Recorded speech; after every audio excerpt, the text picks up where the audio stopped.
आओ फिर प्राणायाम करना। आपको प्राणायाम बताते हैं जो बहुत जरूरी है। 7 प्राणायाम, 7 आसन, 7 सूक्ष्म हम आपको बताएंगे। और उसके बाद हम बताएंगे कॉन्स्टिपेशन के साथ साथ जो बवासीर की यदि प्रॉब्लम हो जाती है तो क्या करें। सबसे पहले बैठिए, सिद्धासन, सुखासन या पद्मासन। सिद्धासन में अभी हम बैठे थे, बाएं पैर नीचे, दाहिने पैर उसके ऊपर, दोनों घुटने जमीन पर, पंजा एक दूसरी पिंडली और जंघा के बीच में। और आप बैठ सकें तो पद्मासन में भी बैठ के प्राणायाम कर सकते हैं, और ये दोनों ही आसन न लगते हो तो आप सुखासन में भी बैठ करके प्राणायाम कर सकते हैं। सबसे पहले प्राणायाम भस्त्रिका करना लगभग 2 मिनट।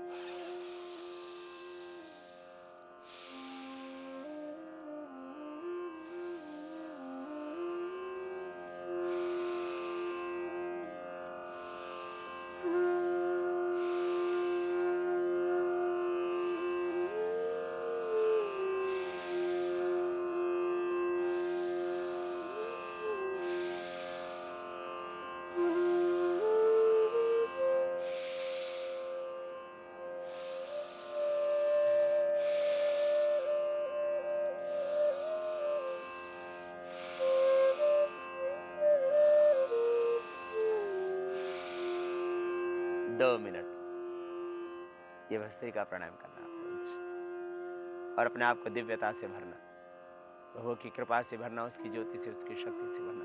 समर्पण के साथ प्राणायाम करना। बिना समर्पण के प्रेम नहीं उपजता, बिना प्रेम के सुख नहीं मिलता, बिना समर्पण के शांति नहीं मिलती। दुनिया के प्रति बहुत समर्पण करके देखा, अब एक बार प्रभु के प्रति समर्पण, रोज उठ करके जैसे एक पुत्र को मां के चरणों में शीश नवा के व्यक्ति को अपने किसी जिससे वो बहुत ज्यादा प्रेम करता है उससे मिलकर के एक परम सुख मिलता है। इनसे लाख गुना, करोड़ गुना सुख तुम्हें ज्यादा मिलेगा भगवान के चरणों में। सुबह उठ करके प्रभु के चरणों में सिर झुकाना, नमन करना कि प्रभु तेरी बदौलत इस दुनिया में मेरा अस्तित्व है। ये देह, ये शरीर, मन, प्राण, आत्मा प्रभु तेरी कृपा से मिला। निश्चिंत हो जाओ। चिंता से भी कॉन्स्टिपेशन बढ़ता है, इंडाइजेशन होता है, भूख मिट जाती है। आदमी ठीक ठाक बैठा है, भूख अच्छी लग रही, खुश है, भूख अच्छी लगती है, खुश है, डाइजेशन अच्छा रहता है, खुश है, कॉन्स्टिपेशन नहीं होता। और कब्ज से, ये कब्ज कब होता है? कब्ज से आदमी तब परेशान होता है जब उसको चिंता आ जाती है। चिंता है तो भूख मिट गई। बहुत से लोग कहते हैं ना, अब तो भूख प्यास सब मिट गई, चिंता ने सब कुछ हर लिया। चिंता जिंदे आदमी को जलाती है, चिता जैसे मुर्दे को जलाती है। बस इतना ही दोनों में अंतर, और कोई अंतर नहीं। अब कपालभाति प्राणायाम 2 मिनट ऐसे करना समर्पण के साथ कि प्रभु अब तू मेरा है, मैं तेरा। प्रभु मैं वो करूं जिसमें तेरी प्रसन्नता है, मैं और मेरा मिट जाए, और आखिर मेरा है क्या, सब कुछ प्रभु तुम्हारा है, ये भाव। और अकेलापन महसूस नहीं करना, असुरक्षित महसूस नहीं करना, भयभीत नहीं होना। आदमी भयभीत है, असुरक्षित महसूस करता है, इसीलिए तो फिर वो कभी अपने ऊपर ग्रह और नक्षत्रों की खोज कराता है कि मेरे ऊपर क्या चढ़ा हुआ है। ग्रह नक्षत्र आदमी पर कभी नहीं चढ़ते, आदमी उन पर चढ़ता है। आदमी ने बुध पर चढ़ाई कर दी, आदमी ने चंद्रमा पर चढ़ाई कर दी, आदमी पृथ्वी पर चढ़ा हुआ है। पृथ्वी भी तो एक ग्रह है। वो सोचता है दिशाओं में कहीं अशुभ होगा, फिर रत्नों से शुभ लाता है। रत्न तो तेरे भीतर है, शुभ तेरे भीतर है, चारों तरफ परमात्मा है, आखिर अशुभ कहां है इस धरती पर? सब उसी प्रभु का स्वरूप है, तू भी उसी का रूप है, तू उसका अपने आप को जान। तो भस्त्रिका प्राणायाम इस तरह से भाव से, श्रद्धा से 2 मिनट करना। उसके बाद कपालभाति।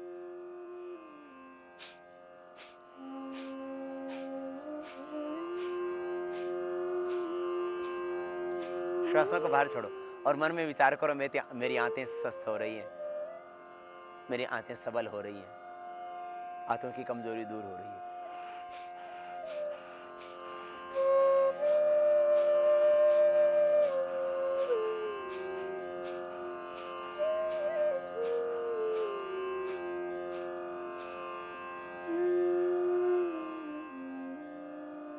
श्वासों को बाहर छोड़ना, कपालभाति। आंतें, लीवर, छोटी आंत, बड़ी आंत, आमाशय, अग्नाशय, पित्ताशय, यकृत, वृक्क, यूट्रस, ओवरी, ये पूरा मध्य प्रदेश ठीक हो जाएगा। और सेंट्रल गवर्नमेंट ठीक होगी तो सारी स्टेट गवर्नमेंट ठीक चलेगी। मध्य प्रदेश को ठीक रखना, कपालभाति प्राणायाम से कॉन्स्टिपेशन मिट जाएगा, आंतें स्वस्थ हो जाएंगी। केवल कॉन्स्टिपेशन ही नहीं मिटेगा, इससे और भी तमाम समस्याएं, ये तो 7 प्राणायाम तो ऐसे हैं, इससे दुनिया के सारे रोग मिटते हैं। इसलिए 7 प्राणायाम, 7 सूक्ष्म व्यायाम, 7 आसन ही रोज कर लेना। आधा घंटा कर लेना, ज्यादा वक्त ना हो आपके पास नहीं तो 1 घंटा कर लेना। 1 घंटा करने से 30 घंटे आपके अच्छे बीतेंगे, नींद अच्छी आएगी, भूख अच्छी लगेगी, मन खुश रहेगा। और आखिर यही तो चाहते हो तुम दुनिया में, ये धन, ये दौलत, ये सारे प्रयत्न तुम्हारे किसके लिए? इसी के लिए कि तुम सुखी होना चाहते हो। और सुखी वो जो स्वस्थ है, और दुखी वो जो अस्वस्थ है। स्वस्थ है आपका तन तो स्वस्थ रहता है भीतर मन। स्वस्थ शरीर में ही स्वस्थ आत्मा वास करती है। बीमार शरीर, कॉन्स्टिपेशन है, गैस बन रही है तो आदमी चेहरे पर गुस्सा, क्रोध, चिड़चिड़ापन, फिर बस बुरा हाल, घर नर्क बन जाता है, जीवन नर्क बन जाता है। एक पेट की गड़बड़ी के कारण से पूरी जिंदगी आदमी की दुखी हो जाती है। जिंदगी को आनंद से जीना। कपालभाति प्राणायाम 10 से 15 मिनट कर लेना। कॉन्स्टिपेशन है 15 मिनट करो, धीरे धीरे करो। हाँ, इतना जरूर ध्यान रखना, आहार आदि में सब परिवर्तन करके जरा पहले पेट को ठीक भी रखना। देखो एक उपाय बीच में आपको बता देते हैं। जिन लोगों को कॉन्स्टिपेशन है वे जरा एक घरेलू उपचार और, उससे कॉन्स्टिपेशन परमानेंट क्योर हो जाता है कुछ दिन लगातार प्रयोग करने से। कॉन्स्टिपेशन ठीक होता है, हार्ट के ब्लॉकेज निकलते हैं, कोलेस्ट्रॉल भी कम होता है, अल्सर भी ठीक हो जाता है, बवासीर भी ठीक हो जाती है, हीमोग्लोबिन बढ़ जाता है और कैंसर जैसा रोग मिटता है। वह है गेहूं के जवारे का रस। गेहूं आप 7 गमलों में 7 दिन तक लगातार, एक दिन, दूसरे दिन, तीसरे दिन, 7 दिन या 9 दिन बोना लगातार, क्योंकि गर्मी में थोड़ा वक्त लगता है, सर्दियों में बहुत जल्दी हो जाता है। हरा घास निकलेगा फिर उसका। गेहूं बो देना गमले में, और इसमें ऑर्गेनिक खाद डालना, गाय के गोबर का खाद, गाय का नहीं मिले तो भैंस के गोबर का डाल देना। लेकिन ये जो आप पेस्टिसाइड सब कोई नहीं डालना, और ये यूरिया आदि मत डालना। क्या करना, फिर 6-7 दिन के बाद या 9 दिन के बाद हरा घास निकल आएगा, उसको उखाड़ लेना पूरा जड़ से, तो उसका सफेद भाग फेंक देना, और जो हरा भाग है उसको कूट करके रस पी लेना। ये अद्भुत गेहूं के जवारे का रस, ये आप 10 ग्राम से लेकर के 50 ग्राम रोज पी सकते हो, और इससे तमाम समस्याएं खत्म। ये चेहरे पर पिंपल्स हो जाते हैं, ये भी इससे मिट जाएंगे। कॉन्स्टिपेशन मिट जाएगा, पायरिया की प्रॉब्लम में मिट जाएगी, इससे हार्ट की प्रॉब्लम में मिट जाएगी, बढ़ा हुआ कोलेस्ट्रॉल, बढ़ा हुआ ट्राइग्लिसराइड इससे नॉर्मल आ जाएगा, और इससे हीमोग्लोबिन नॉर्मल हो जाएगा, आपका कमजोरी है वो दूर हो जाएगी। कॉन्स्टिपेशन तो रहेगा ही नहीं, बवासीर, कॉन्स्टिपेशन और फिशर, फिस्टुला, पाइल्स की समस्या ही खत्म। ये सुबह सुबह पीना, इसके 2 घंटे बाद तक कुछ नहीं लेना। ये जवारे का रस पी के आप प्राणायाम कर सकते हो, 5-7 मिनट बाद प्राणायाम कर सकते हो, कोई दिक्कत नहीं। बस सुबह उठते ही पियो गेहूं का जवारे का रस, और उसके 2 घंटे बाद कुछ लो, देखना इसका अद्भुत असर होता है। किसी किसी को बल्कि 50 ग्राम पीने से दस्त लगते हैं तो कम कर देना मात्रा। ये अभी तक हमने ये देखा कि दवाइयां कोई भी कॉन्स्टिपेशन नहीं मिटा सकती, चाहे आयुर्वेद की भी क्यों ना। और खास करके मैं आपको इस बात के लिए सजग भी करना चाहूंगा कि बाजार में जितने भी चूर्ण कॉन्स्टिपेशन के नाम से बिकते हैं, ये सब आपकी आंतों को खराब करने का सौदा है, आंतों को खराब करने का सामान।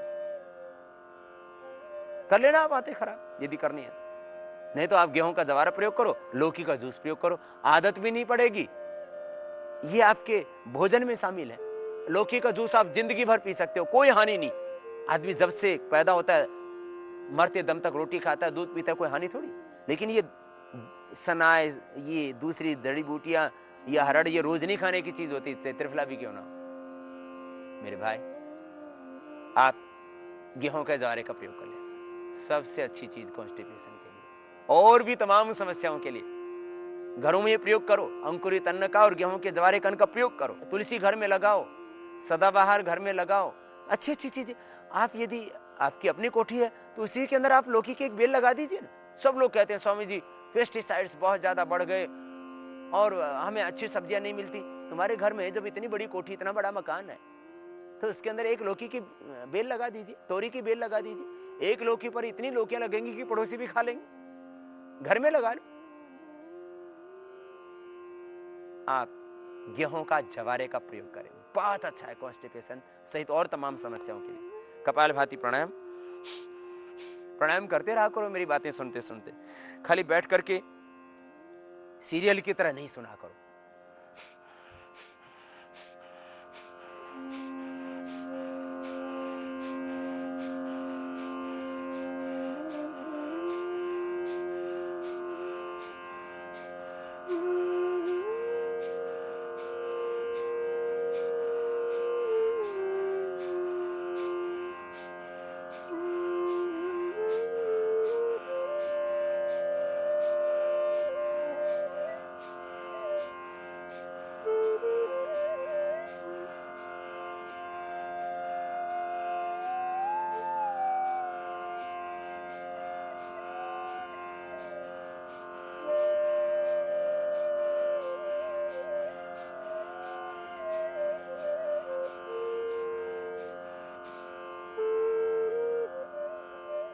इस तरह से आप कपालभाति प्राणायाम पहले 2 मिनट करेंगे, 1 मिनट में थक जाएंगे, फिर 2 मिनट, फिर 5 मिनट लगातार कर सकेंगे, बाद में आप 15 मिनट लगातार कर सकेंगे। और 15 मिनट इसको लगातार किया, इस कॉन्स्टिपेशन सहित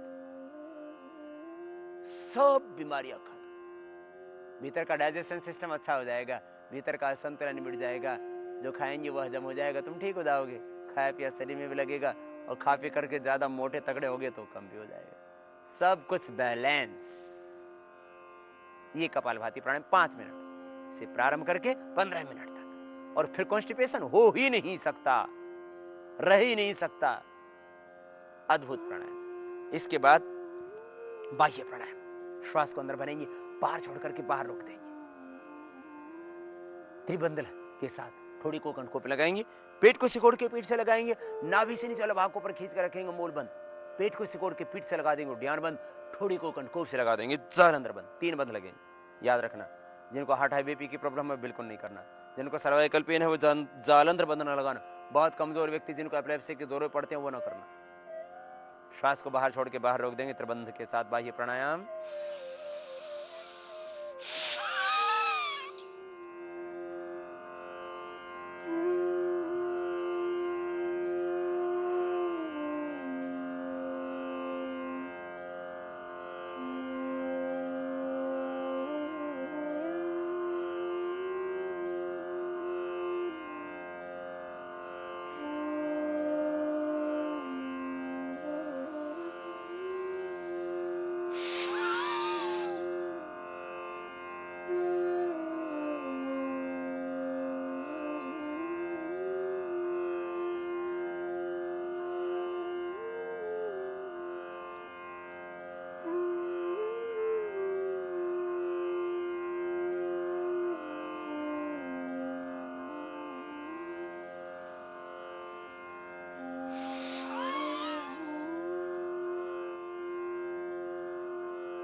ये बाह्य प्राणायाम 3 से 5 बार कर सकते हैं आप। कॉन्स्टिपेशन के लिए बहुत अच्छा है ये बाह्य प्राणायाम, कपालभाति। और अग्निसार क्रिया भी करवा देते हैं, वो भी कब्ज के लिए बहुत जरूरी है। श्वास को बाहर छोड़ देंगे, बाहर रोक देंगे।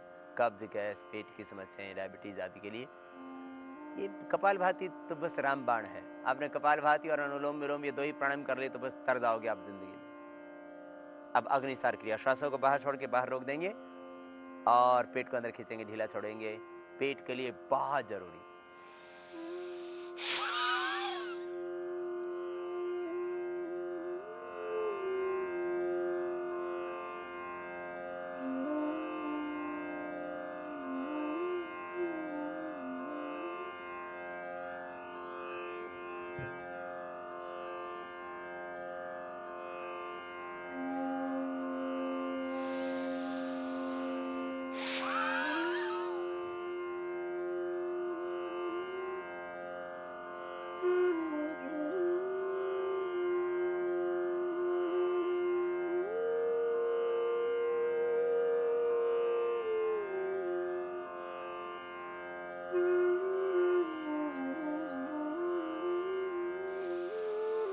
अनुसार इसको 3 बार से 5 बार तक 11 बार तक कर सकते हो। सांस को बाहर छोड़ा, पेट को अंदर खींचा, ढीला छोड़ा तो 15, 20, 30 बार तक ऐसे अंदर जाएगा, ढीला छोड़ेंगे। देखो स्लो मूवमेंट में एक बार हम बता रहे हैं।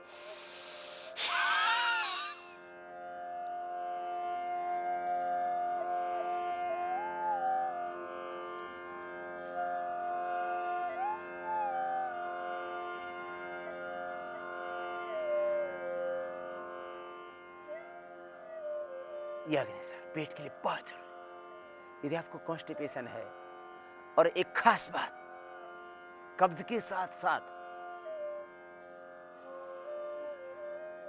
साथ साथ कपालभाति प्राणायाम के करने से बवासीर की प्रॉब्लम, फिशर की प्रॉब्लम, फिस्टुला की प्रॉब्लम दूर होगी। एक और खास बात, और पेट की तमाम समस्याएं, मैक्सिमम लोगों को गैस बनता है। जिनको गैस बनती है, जिनको गैस की प्रॉब्लम है, कोष्ठगत वात, पेट में वायु बनती है, सुबह से शाम तक आदमी को अपान वायु निकलता रहता है, और जहां आदमी समूह में भीड़ में बैठता है तो उसको बहुत संकोच होता है कई बार, और बहुत दुर्गंध युक्त वायु निकलता हो, बहुत दिक्कत होती है आदमी। तो गैस की प्रॉब्लम, अपचन की समस्या, और तमाम एसिडिटी की समस्या, अल्सर की समस्या, बस अल्सर है तो कपालभाति धीरे करना, अग्निसार धीरे करना, बस इतना ध्यान देना। पेट की तमाम समस्याएं, गैस, कब्ज, एसिडिटी, ये भी खत्म कपालभाति से। ये कपालभाति, अग्निसार, बाह्य प्राणायाम, ये विशेष रूप से उपयोगी है पेट के लिए। हम प्राणायाम में 3 ही चीजों को तो मेन ठीक करते हैं, मस्तिष्कीय तंत्र को, श्वसन तंत्र को, और उदर को। और इन 3 को ठीक कर दिया तो सब कुछ ठीक हो गया। और पूरा हमारा एंडोक्राइन सिस्टम भी यहां से संबद्ध है, या तो मस्तिष्क से संबद्ध है, या श्वसन तंत्र यहां से संबद्ध है, या पेट से, तो पूरा शरीर ठीक हो जाता है। 3 को ठीक करो, इसको ठीक करो, दिमाग को, दिल को ठीक करो, फेफड़ों को, दिल को, और पेट को ठीक करो। दिल, दिमाग, पेट ठीक हो गया तो आदमी ठीक। ये प्राणायाम यही करता है बस। और बाह्य प्राणायाम के बाद में अग्निसार, अग्निसार के बाद में अनुलोम विलोम, भ्रामरी, उद्गीत, फिर थोड़े से आपको आसन भी बता देंगे जिनको आप रोज कर सकते हैं। एक खास बात बीच में ही, जिनको कॉन्स्टिपेशन है, वे बीच में प्राणायाम करते करते जब थकान लगे तो एक्यूप्रेशर कर सकते हैं। एक्यूप्रेशर के मुख्य पॉइंट कॉन्स्टिपेशन के लिए और बवासीर के लिए, एक तो ये पॉइंट, ये जो भाग है ये आंतों के लिए, यहां पर ये जिनको कॉन्स्टिपेशन है, कॉन्स्टिपेशन के लिए जरूरी एक्यूप्रेशर, क्योंकि हमारी प्रक्रिया में सबसे पहले हम महत्व देते हैं प्राणायाम को, उसके बाद सूक्ष्म व्यायाम आसन, फिर उसके बाद ये एक्यूप्रेशर, फिर प्रकृति से उपचार, और फिर आयुर्वेद। ये क्रम है। ये कॉन्स्टिपेशन के लिए यहां से ये भाग आंतों को स्वस्थ बनाएगा, इससे कॉन्स्टिपेशन मिटेगा यहां से। और ये फिर स्टमक का पॉइंट भी दबा लेना, ये स्टमक का पॉइंट, ये स्टमक का पॉइंट यहां से, ये थायराइड का, इसके ऊपर ये कॉन्स्टिपेशन के लिए, गैस के लिए, पेट के लिए। और एक बवासीर का खास पॉइंट और बता देते हैं, अंगूठे के नीचे हड्डी, यहां से अंगूठे के जस्ट नीचे आइए धीरे धीरे, और कलाई के ऊपर यहां जो उठी हुई हड्डी है यहां पर दबाइए। ये हाथ में इसी तरह से, दोनों हाथों में, दोनों पैरों में पॉइंट है। ये आपको कॉन्स्टिपेशन के पॉइंट खास,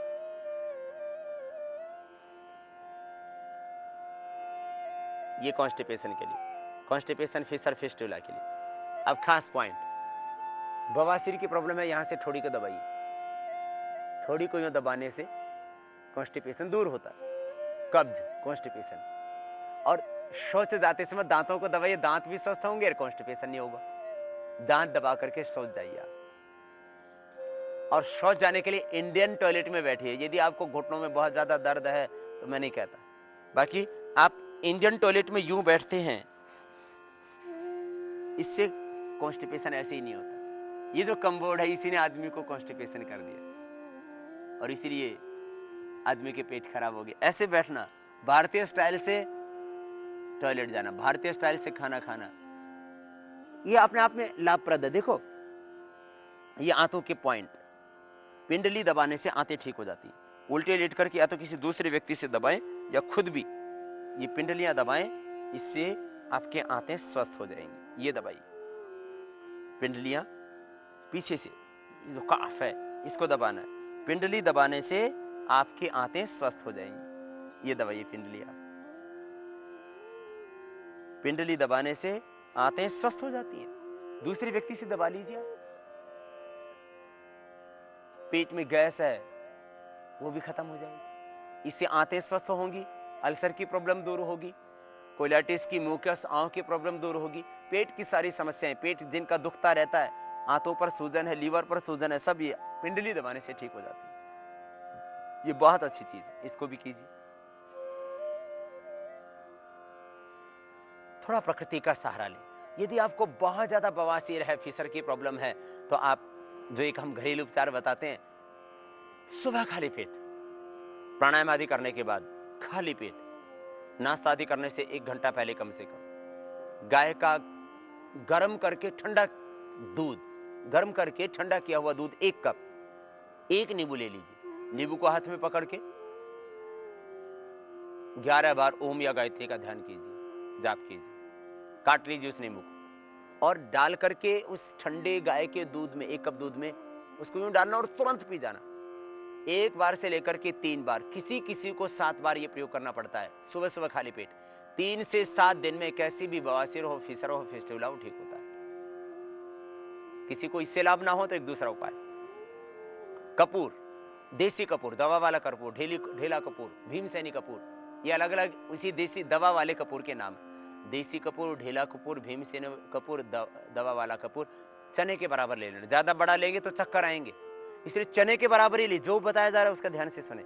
चने के बराबर कपूर लेकर के सुबह खाली पेट एक केले के छोटे टुकड़े में डालिए, खाली पेट निकल जाइए।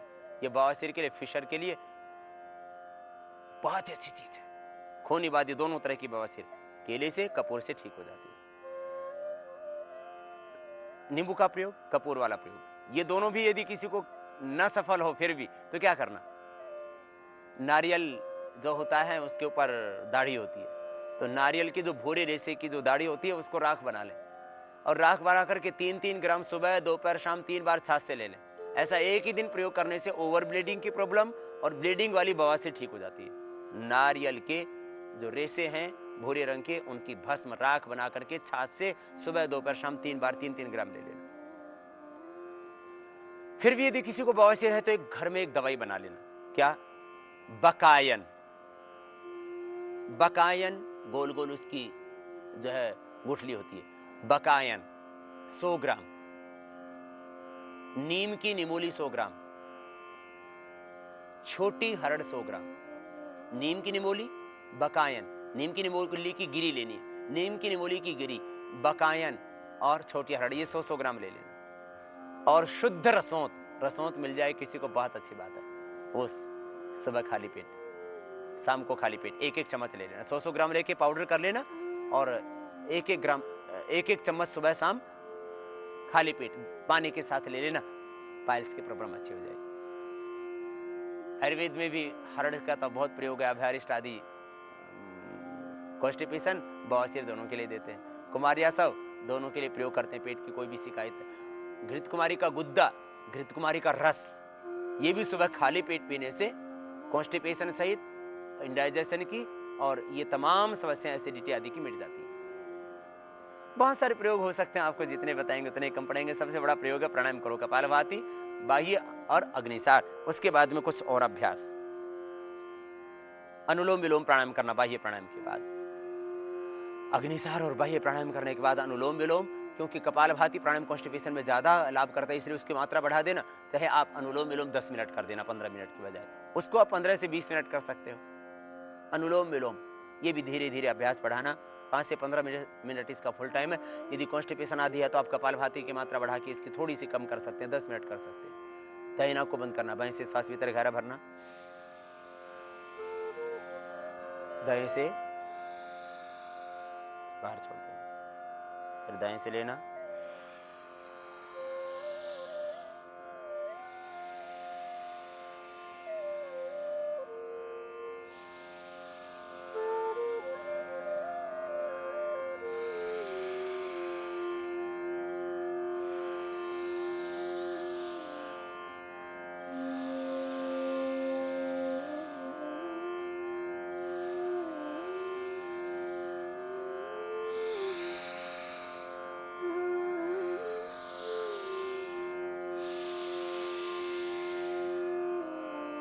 पवित्र भाव और संकल्प के साथ शरीर मन प्राण आत्मा पिंड ब्रह्मांड सब कुछ आभामय ज्योतिर्मय तेजोमय हो रहा है। इस भाव से ये अनुलोम विलोम प्राणायाम धीरे धीरे बढ़ाते हुए अभ्यास 5 से 15 मिनट, फिर इसके बाद 3 से 5 बार भ्रामरी, 3 से 5 बार उद्गीत, फिर श्वासों पर ओम का ध्यान। इस तरह से भ्रामरी, फिर उसके बाद उद्गीत। हम एक एक बार आपको करके बताते हैं। प्रथम अंगुली माथे पर, शेष 3 अंगुली आंखों पर, मुख भी बंद। ओंकार का नाद में उच्चारण होगा नासिका से, कान पूरे बंद अंगूठे से। एक बार आपको भ्रामरी करके बताते हैं।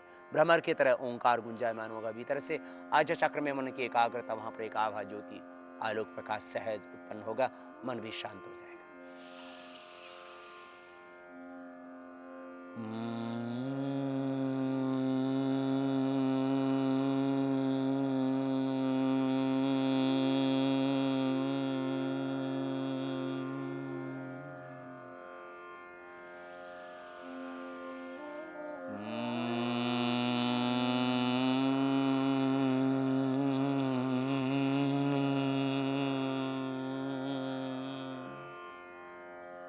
इस तरह से 3 से 5 बार आप कर सकते हो। फिर उद्गीत प्राणायाम।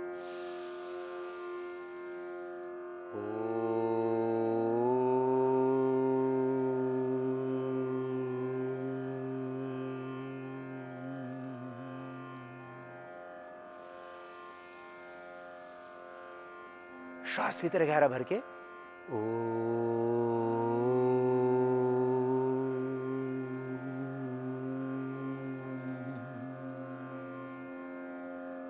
लंबा गहरा श्वास पर। इस तरह से 3 से 5 बार प्रतिदिन उद्गीत प्राणायाम। फिर श्वासों पर ओम का ध्यान, मौन हो, साक्षी हो, सहज भाव से श्वासों की गति को देखना।